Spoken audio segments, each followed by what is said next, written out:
And now we come to these terms, giftedness and talent. And we have some common beliefs when we talk about them.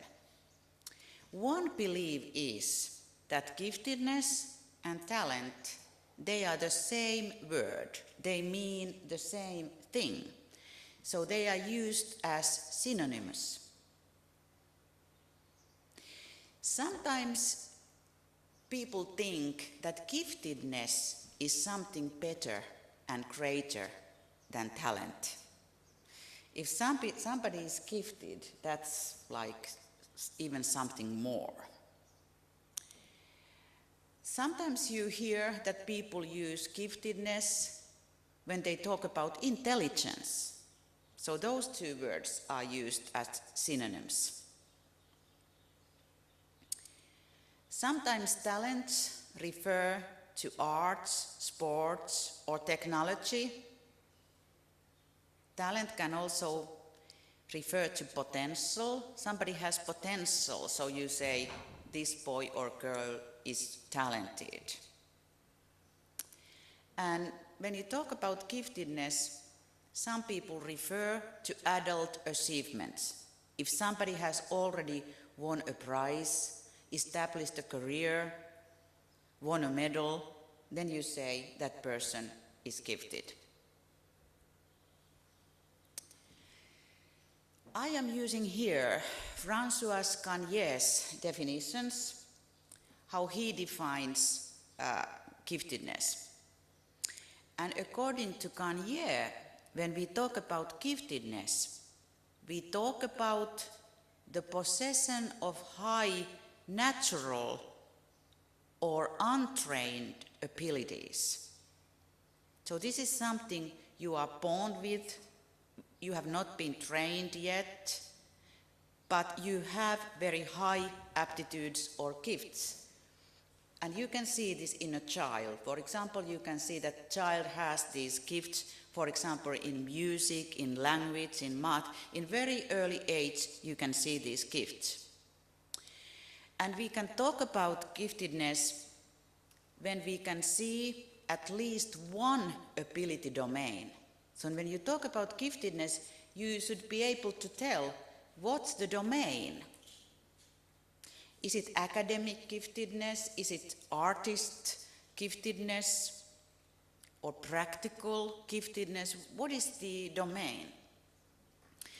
And if we call somebody gifted, that means that this individual needs to be ranked among the top 10% of age peers. So when we use this definition, not everybody is gifted, according to this definition. How about talent? What is talent? According to Gagné, talent is something that has been trained. So it's the outstanding mastery of systematically developed competencies, skills and knowledge. And this needs to be also at least in one field of human activity, for example, sports. And it needs to be to a degree that places individual among the top 10% of age peers who are or have been active in that field. And many times a common belief is that if you are very talented, you don't need to train. That's a misconception. The more talented you are, the more you need to train. Those who compete, for example, in Olympic Games, they are the ones who train the most. If you only compete in the national competitions, you train less. So the more talented you are, the more you train. Gagné also defines talent development. And talent development, the process, it needs to be systematic. Talents are not trained without systematic goal. And the person who is talented needs to be committed to this training. So you can't train somebody who doesn't want to train. So the commitment needs to be from both parts, the trainer and the trainer.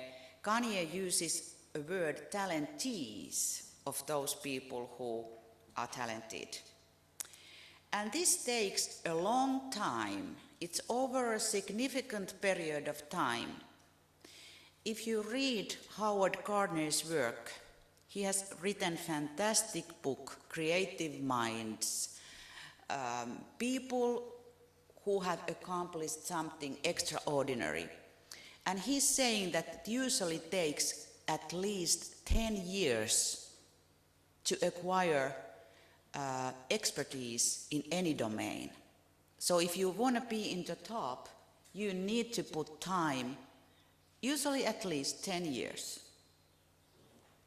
And you need a structured program or activities that lead to a specific excellence goal. So the goal needs to be set. And now I'm giving you some examples of people who have been trained. Like I told you, I have done studies on Olympians. I've been involved in the national research project that is now international research project.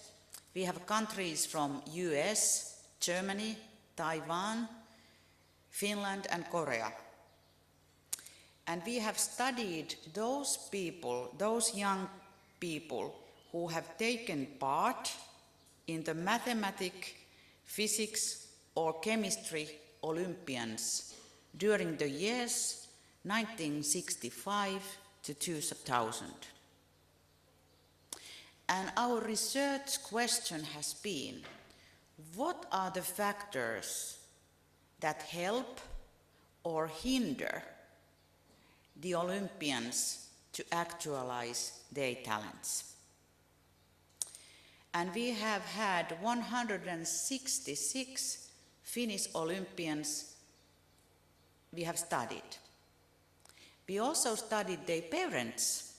What is the parents' point of view? How did they raise their children? What did they do at home? And majority of these Olympians we have in our data are now between 21 to 40 years old.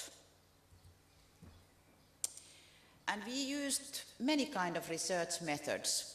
First, we sent questionnaires to both the Olympians and their parents.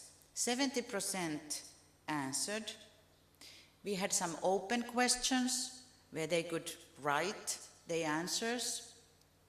And in addition to that, we performed personal interviews with the Olympians and telephone interviews with the parents. And one interesting finding, which is a cross-cultural finding, talented children, they tend to be the firstborn children of their families. So if you look at the birth order, this is the Finnish sample, you can see that the majority of them were firstborn children of their families. It's the same finding also in these other countries. That's an interesting question, why? Do we raise firstborns differently? That's something we can discuss later.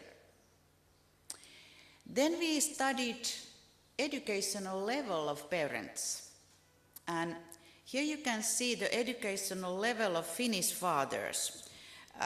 Majority of them belong to the highest educational level, academic degree, doctors, lawyers. But you can see that there was a very big portion of fathers who didn't have any kind of education. They were like farmers, very little education. And I think this is telling something about the Finnish educational system. Even if you come from a very poor family, you have lived in the countryside, you go to school, you have the teacher who is supporting you, you can still make it. So you are poor and smart in Finland, you have a chance. We also look at the income levels of both fathers and mothers, and a very interesting finding, which is very different from the other countries, is Finnish mothers' income level.